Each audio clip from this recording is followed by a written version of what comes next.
Halos araw-araw ikinukwento ni Vince sa kanyang nanay na si Leia ang pambubuli na dinaranas sa eskwelahan. Lumaki kasi siya na may strabismus o pagkaduling sa mata. Pagdating niya dito sa bahay, nagsusumbong, "Mama, si classmate ko sinabihan ako na ganito, huwag daw ako makipaglaro sa kanya kasi duling ako." Umpisa nun, hindi siya nakipaglaro kasi hindi siya palalabas. Pagaling niya ng school, diretso dito. Dahil dito, naging tahimik at mapag-isa ang 10 taong gulang na si Vince. Dagdag pa sa pasanin niya ang paglabo ng paningin. Hindi ko po ginagalaw. So, ito, hindi ko po ginagalaw.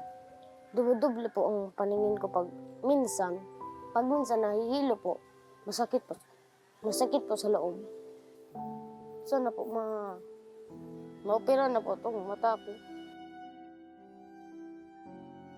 Bagamat nais ni Leia na mapagamot ang mata ni Vince, ang 600 pisong kinikita niya sa paglalaba ay kulang na kulang para sa 75,000 na halaga ng operasyon. Siyempre, sisisihin mo yung sarili mo kasi parang siguro ko nung napabayaan ko siya o ganun yung naiisip ko.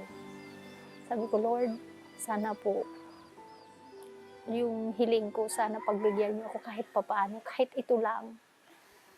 Sinagot ng Diyos ang panalangin ni Leia noong nakita ng isang Operation Blessing partner ang kahilingan ni Vince na magkaroon ng salamin sa mata.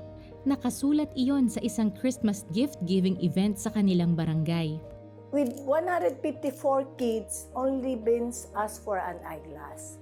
So I contact them through the cell phone, call them to come here, and I told the mommy, there is a hope for that. Nakipag-ugnayan sa Operation Blessing ang mga partner doctors mula sa Legazpi Eye Center at sa ilalim ng life-changing surgery program ng Operation Blessing, nabiyayaan si Vince ng operasyon para sa kanyang mga mata. Ngayon, maayos na ang kanyang paningin at bumalik na rin ang kanyang kumpiyansa sa sarili. Masaya. Simula na opera na ako, wala na po nagbubuli sa akin at masaya na po ako kasi marami na akong kaibigan ngayon. Salamat po Operation Blessing sa pagtulong po sa akin ng pagpa-opera po sa aking mata. Thank you po. Naantig ka ba sa kwentong ito? Partner with CBN Asia. Ang donation mo ang pwedeng maging simula ng breakthrough ng iba.